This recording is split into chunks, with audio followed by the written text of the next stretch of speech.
আচ্ছা মামা, ঠিক আছে। আপনি তো আমায় যা বলেছেন, যা করেছেন, আমি তো ওরকম করবো না আপনার সাথে কোনো দিন মামা। হ্যালো, আমি বলছি সেরকম কোনো অসুবিধা হলে আমার বাড়িতে চলে আসবেন। আপনার কোনো কোথাও কিচ্ছু হবে না। শুধু পশ্চিমবঙ্গ নয়, সারা ভারতের মধ্যে আমি আপনাকে প্রোটেকশন দিতে পারবো, সেই ক্ষমতা আমার আছে। পিএলিতে আছেন তো?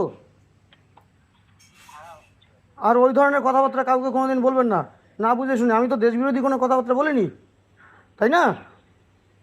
আমি এসআইআর এর পক্ষে কথা বলেছিলাম, এবং আপনার নাম বলিনি, মানুষকে বোঝানোর চেষ্টা করেছি। যাই হোক, আমি আপনার পর নই, আমি আছি, বুঝলেন? কোনো রকম কোনো অসুবিধা হলে আমার নিজের নম্বরটা ফোন করবেন, এটাই না? হ্যাঁ,